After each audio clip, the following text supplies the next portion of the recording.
Isang curious na babae. Tumingin siya sa loob ng bahay na nagugutom. Nakita ang lugaw sa loob ng palayok. Nakita rin ang chessboard. Sabi ng lalaki sa kanya, "Kumain kayo dito ng lugaw." Lahat ng mga bata ay lumapit. Nakita siya ng lalaki sa pintuan. Inimbita siya kumain. Kumuha siya ng lugaw, at masayang tumingin dito. First time niya kumain ng ganito. Walang masasayang dapat. Ang lugaw na ito ay di libre. Inimbita ni Kitten isang bata maglaro ng chess. Sabi ng bata mabaho si Fiona kaya di pumayag. Sa pagkumbinsi ni Kitten, sumang-ayon na lang ang bata. Sinabi niya ang basic rules ng chess. Pero pinapaalis pa rin siya. Dahil sobrang baho niya, para kumain ng lugaw. Nagligo si Fiona araw-araw. Di siya interesado sa chess. Gusto niya lang mabusog. Siya si Fiona. Pinanganak noong 1996 sa Katwe, slum area sa Kampala, Uganda. Mahirap ang lugar na ito. Kahit saan may basura. Nung namatay na ang kanyang ama, naging mas mahirap ang buhay ni na Fiona. May ate siya, at 2 bunsong kapatid.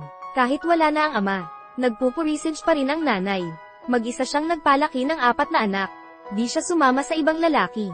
Gusto ng ate maghanap ng mayamang lalaki, at baguhin ang kapalaran nila.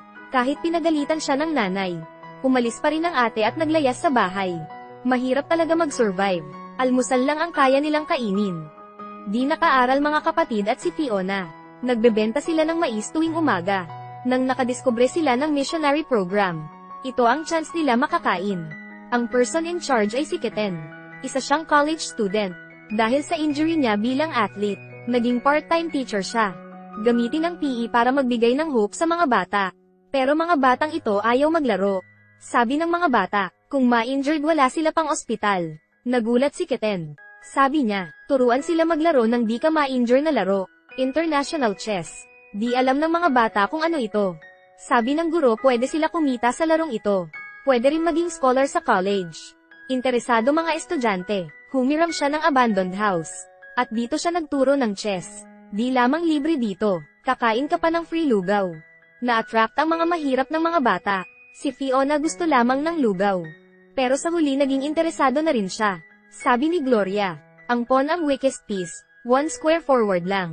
Pag sa promotion square, na ito, maging queen na ang pawn. Ang small one, ay pwede maging the big one. Itong salita, nagkaroon ng pag-asa si Fiona. Gusto niya rin ibahin ang kapalaran niya. Sinadya ni Kitten ilagay ang chess piece sa dead end. Akala nila di na ito makagalaw. Natuwa ang guro nang nakita sila nagdi-discuss. Sabi ng guro, ang chess ay parang buhay. Ay accept mo ba ang dead end o pwede mo ibahin ang kapalaran mo? Naghanap siya ng ways to break the game. Parang beam of light ang mga salita nito. Lumiwanag ang mundo ni Fiona. Bawat gabi nagsisindi sila ng kerosene para mag-aral. Ang beer caps ay gawin chess pieces. Di niya matalo ang kapatid. Gusto niya ma-experience maging in control sa game. Sobrang nag-enjoy siya. Sa taong 2008 naglaro si Fiona ng chess at ang master player. Natalo niya ang opponent. Akala ng lalaki na loloko lang sila. Nagulat si Kitten. Tinanong kung inaral niya ang last step sa libro. Sabi ni Fiona, di siya marunong magbasa. Mas nagulat si Kitten. Alam niya deserve ni Fiona ng bigger stage. Para magkaroon ng chance maglaro sila kasama taga City. Pumunta siya sa teaching department. Tinanggihan sila ng head at sinabi ito ang Father Grimes Tournament hawak ng King's College. Bawal ang slum children sa isang malinis na arena. Di sumuko si Kitten. Sabi ng head walang pera ang mga bata. Kailangan ng bawat isa na magbayad ng 4,000 sa application. Kahit injured ang katawan, naglaro siya para sa cash prize. Nag-cheer ang mga bata sa kanya. Natagumpay si Kitten. Binigay niya ang pera sa application. Tinanggap ito ng head. Lahat ay excited para sa contest. Pinauwi ng nanay ang mga magkapatid.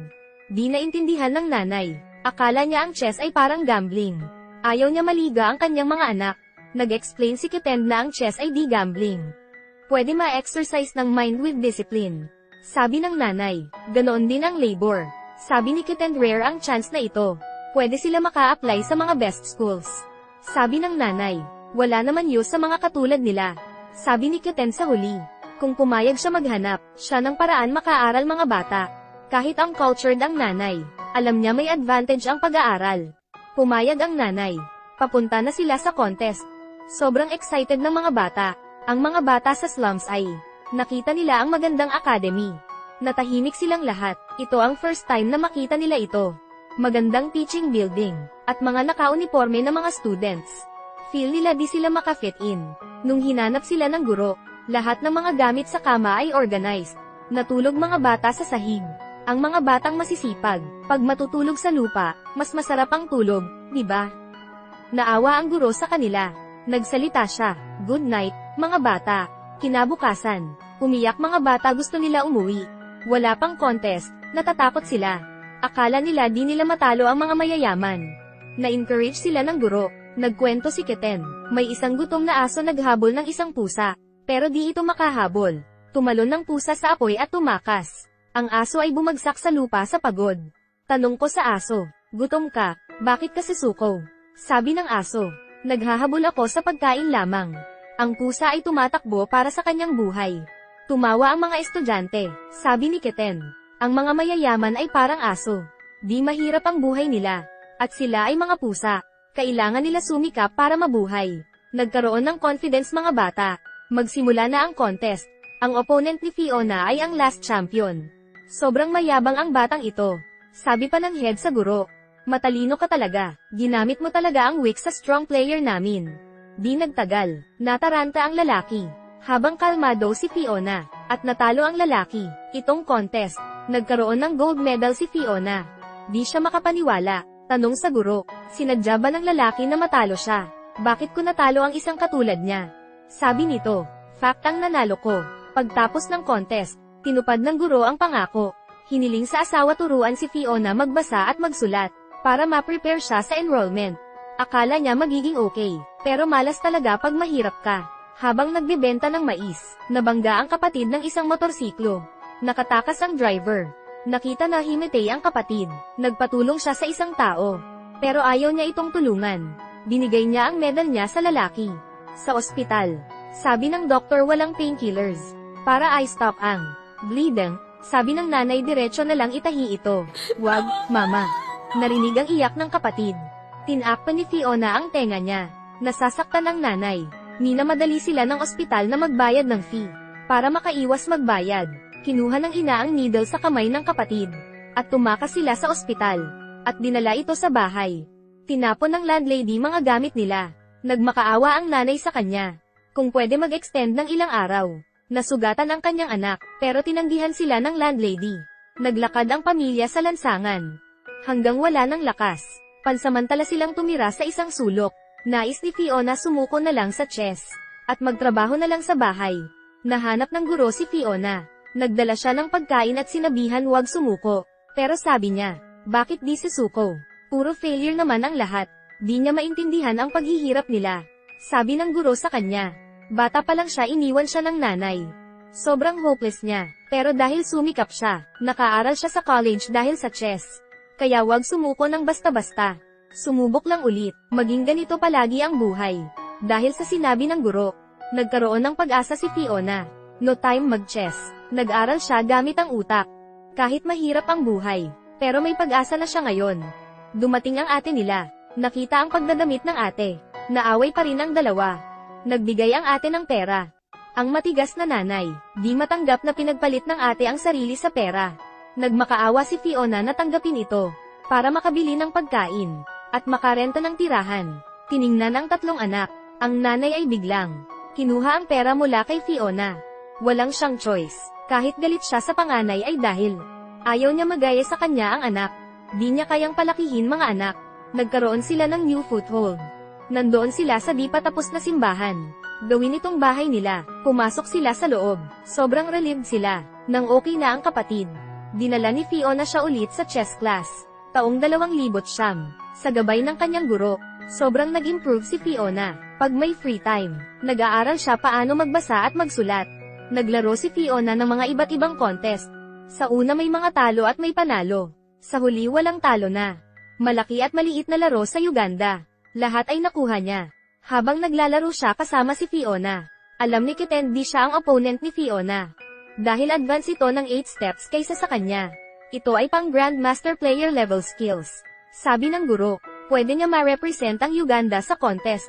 Di naintindihan ni Fiona bakit tiwala sa kanya ang guro. Sabi ng guro sa kanya, Maraming stage at naghihintay sa kanya. Di sa dahil sa kasanayan mo na, ay titigil ka na. Dumating na ang stage niya. Si Fiona at dalawang bata, ay mag-represent sa Uganda sa International Chess. First time sumakay ng eroplano. First time mag-pool. First time kumain ng ketchup. Ikumpara sa mahirap na buhay. Ito ay parang paraiso na. Itong contest, napanalunan nila ang African Children's Chess Championship. Nung umuwi siya dala ang trophy. Naalala niya ang paraiso na pinuntahan niya kahapon. Para mag-celebrate sa tagumpay niya. Nagluto siya ng karne, pero biglang nalungkot si Fiona. Nakita ang maduming bahay. Ang mga damit na nasa taas. Nakita ang ate na iniwan ng lalaki. Biglang no appetite na siya. Nagbago siya. Ayaw niya sa isang lugar na parang impyerno. Naging sosyal siya. Nag-aral siya ng grading katulad sa city. Naging tamad na rin. Di bagay ang champion gumawa ng manual labor. Nagrereklamo siya. Bakit maganda ang buhay ng opponents niya? At siya na champion ay mahirap lamang. Nakakainis talaga ang ganito. Wala na siyang focus. Sinabi ng nanay kay Kiten tungkol kay Fiona. Akala niya magiging okay siya dahil sa chess. Pero bakit nung na-experience niya ang paraiso? Naging ibang tao na siya. Alam ni Kiten. May responsibilidad siya doon. Nag-isip si Kiten. Sabi niya sa asawa, si Fiona ay isang henyo. Pero di sapat ang pagturo niya sa kanya. Sa gabi, nagsindi ng kerosene si Fiona para mag-aral. Sabi ng nanay ay off niya ito. Baka maubusan sila ng kerosene. Galit niya pinatay ang ilaw.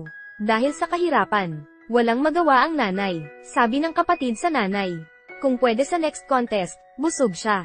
At kailangan ni Fiona mag-aral sa gabi. Ito ang best way para makatakas sila sa lugar na ito. Tatakas. Saan? Sa bayan. Dito ako lumaki. Di rin ako nabubusog. Ma, bigyan mo ng chance si Fiona. Natahimik ang nanay. Sinuot niya ang dowry niya at plano niya ibenta ito. Magkakilala sila ng lalaki. Sabi sa kanya, 12,000 ang headscarf. Kung samahan siya sa gabi, makuha niya ang 100,000. Tinanggihan siya ng nanay. Kahit mahirap ang buhay, nagpurisage pa rin siya. Pinalitan niya ang headscarf sa kerosene. Nung pinatay ni Fiona ang kerosene, sinindihan ulit ng nanay. Gusto niya mag-aral si Fiona. Ngumiti ang dalawa. Tinanong ni Fiona ang nanay. May nakapasiti na ba na taga-Katway? Sabi ng nanay huwag mag-isip ng ganyan. Sabi ni Fiona, bibili talaga ako ng bahay para sa iyo. Taong 2010, si Fiona ay kwalipikado para sa Olympics. Pero sabi ng head, 2 years after pa siya pwede maglaro. Lahat ay suportado siya, pero ngayon ay sobrang maaga pa. Kung sa Olympics ako, matatalo ko ang 50% ng opponents. Qualified ako sa master. Gusto ko maging master, higit sa anuman. Maging master at makuha ang bonus. Gustong baguhin ang kapalaran. Sabi ng guro sa kanya. Huwag sobrang confident ha. Dahan-dahan lang at mag-isip. Makita mo mga traps ng kalaban. Nais ni Fiona imadaliin ang lahat. Medyo over the top ito. Sa Moscow, nag-represent si Fiona sa Uganda sa contest. Siya ang pinakabata sa mga competitors. Lahat ay nakatingin sa kanya. Di lang chess skill ang tinitingnan. Psychological game din ito. Natalo si Fiona sa contest. Lumabas siya sa arena at umiyak. Sa Moscow na kalye, nahanap siya ng guro. Sabi ni Fiona sa kanya, di niya makuha ang master. Bagay lang siya magbenta ng mais sa kalye. Ang maliit na tao ay hanggang doon lang. Sabi ng guro sa kanya, ang pagtatalo ay di ibig sabihin na failure ka na. Dapat lang magpursige, malapit ka na sa tuktok ng bundok. Nais pa rin ni Fiona sumuko handa na. Siyang bumalik sa dating buhay. May bagyo sa lugar. Nasira ang kanilang bahay. Pumasok na ang tubig bahay sa kanilang bahay. At naalis ang mga gamit nila. Muntik na mawala ang kapatid niya. Nakahawak ito sa isang lubid. Nais niya pa rin mabuhay. Dumating ang nanay. Buti na lang nailigtas siya. Kawawa talaga ang pamilya na naranasan ito. Hinanap ni Fiona ang guro. Sabi niya, tinuruan mo ako maging kalmado sa lahat ng sitwasyon. At magplano ng lahat ng ways. Biglang bumagyo. Di ako nakaplano ng maayos. Balang araw may mangligaw sa kanya na lalaki. Baka maging pareho sila ng ate niya. Itong buhay na ito, paano ako magpapatuloy? Nakita ang confused na Fiona. Sinabi ni Kiten ang kwento niya. Sabi niya, bata pa lang ng nanay na buntis na ito. Di niya masabi sa ama. Ang tita niya ang nag-alaga sa kanya. 6 years old first time niya nakita ang nanay. Kasama sila ng 2 taon. Naging mundo niya ang nanay niya. Biglang namatay ang nanay niya. Nawala siya ulit. Pareho tayo. Akala ko walang pagbabago. Pero umiba ang realidad. Ang pagwawala ay pwede mangyari sa iba. Ang importante ay, basta may pag-asa kang magbangon muli. Balang araw, may pagbabago talaga sa buhay mo. Nang narinig ito, naghanda ulit si Fiona. Nag-request siya sa guro na mag-aral sa bahay niya. Di niya kayang harapin ang nanay. Di siya dapat ma-distract. Pumayag ang guro. May other direction na rin ang guro. May tumawag na company inimbita. Siya maging engineer, mas malaking pay kaysa current. Maaring di na sila magre-rent ng bahay. Pero naawa siya sa mga students niya. Nag-hesitate siya, at tinanggihan ang job offer. Nagsorry siya sa asawa. Ayaw niya mapabayaan ang mga bata. Pero sabi ng asawa, bakit mo ito ginawa? Nagdesisyon ka ng tama. Bakit ka pa nag-so sorry? Alam ko ginawa mo ito para tulungan ang mga tao hanggang sa makakaya mo. Ito ang trabaho mo. Ito ang trabaho ng pamilya na ito. Ang dalawang ito ay ang angels ng mga students. Taong 2011, pumasok si Fiona at ang kapatid sa school. Sa gabay ng guro sa kanya, naging confident si Fiona. Pagkatapos, maghahanda na siya sa life-changing competition niya. Pag matalo, mas lalo kang mag-i-improve. Sasali ako. Alam ng nanay ang sitwasyon ng anak. Di makontrol ang pagmimis sa anak. Tinanong niya ang kapatid, kailan uuwi si Fiona? Kahit bago lang umalis si Fiona. Alam niya magtagumpay ang anak doon. Nang narinig niya magstay siya doon another 2 days. Nalungkot ang nanay. Hinayla niya ang bedsheet, para di makita ng anak na nalungkot siya. At miss na ni Fiona ang nanay niya, di ba? Habang nasa tindahan ang nanay, bumalik na ang kanyang anak. Niyakap niya si Fiona, nang sobrang higpit. Ayaw niya mahiwalay sa anak.